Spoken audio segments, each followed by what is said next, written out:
Alright, yes guys, welcome to the trade recap of the trade that I took today inside of the New York AM session, second day of macro, 10:45 AM to 11:15. Now, I've seen today that a lot of people decided to take a long position inside the first day of macro. Now, the reason why this doesn't make sense in my head is because yes, we've had a sweep of sell side liquidity. Okay, that's step number one. And potentially from this point, trading lower into bullish PD rays, you may have been running a bullish bias. Now, your bias is only going to be bullish until the point of buy side. Now we've seen price run higher and actually take out buy side, the objective of this long opportunity has now been met. So taking a long inside the first day of macro at 950 with this 1 minute bullish gap paired with a mitigation block, to me does not make any sense. And previous day high was in very close proximity. If you was to look to the left, which this is going to be previous day high, we're currently trading on Friday, and this is Thursday's high. So let's quickly mark out previous day high. So now if you did choose to take this trade long, I understand why, as you're looking for more, say, a continuation long from a mitigation block, displacement higher, fair value gap inside the first day of macro to look for previous day high. Now this would be more of a continuation model, and I'm not really too sure whether you'd still be running a bullish bias as of this point. Therefore, I did not take this trade and waited patiently for the next macro. And if price was going to reach towards previous day high, I'd rather let it than gamble my way up towards it in a trade that I'm not too confident on. Once price took previous day high inside of the New York AM session, I seen that we traded into the 4-hour bearish fair value gap, which you can see here, resting above previous day highs. So we've swept buy side, traded into a higher time frame bearish PD array.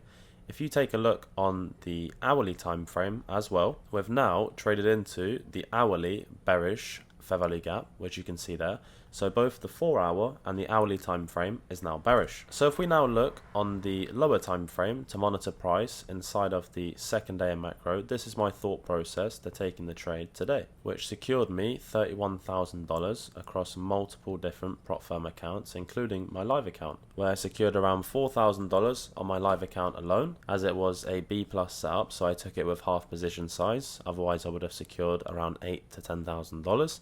On FTMO, I secured just shy of $11,000, and then across all of my other funded accounts, obviously further money was made there. So let's fast forward price. Previous day high swept along with a bearish bias, looking for shorts going into the second AM macro. Okay, so for price, what you can see here is that we've had a clean shift in market structure below the previous short-term low on NQ. However, the question by a lot of you guys today was, where is the bearish breaker?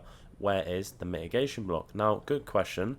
In exchange for the breaker block, I seen this fair value gap was strengthened with an order block resting above. So I used this bearish order block for price resting above the fair value gap on both NQ and ES. ES in this trade actually lacked displacement lower. So a displacement in price can appear on just one of the assets, not both, but this would result it in being a B plus setup. So either NQ or ES has to displace, that's essential. You can't avoid displacement on both. ES did not displace, so we had to avoid it on ES, which results the trade in being B plus setup. Now we have an order block, a fair value gap, a displacement, a bearish bias, a sweep of previous day high, and then as soon as it taps at macro at 10:45, I took an entry short inside of macro, valid stop placement. I actually ran my stop placement in this case at around 12 handles. As usually I'd run it at the breakaway fair value gaps high, but I was a little bit more lenient on my stop placement, running it at around 12 handles. Now for a 2-to-1, I'm targeting the first 1 minute low that gives me a 2-to-1 risk to reward.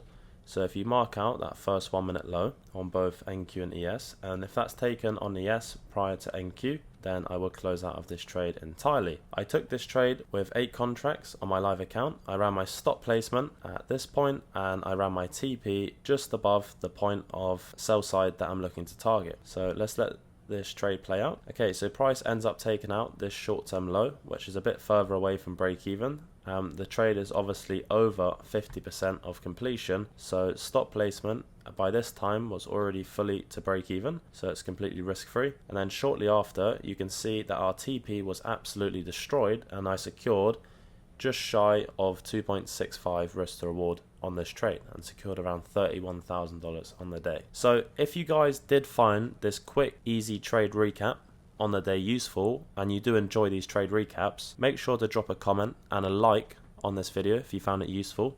Subscribe to the channel as you may not hear my voice again. And obviously guys, if you are currently struggling with different concepts to do with ICT and you just want me to run over them on this YouTube channel, and any topics that you're not really that confident on, make sure to just drop a comment and I'll make sure to include it inside of my next video. Until next time, take it easy and have a great rest of your day.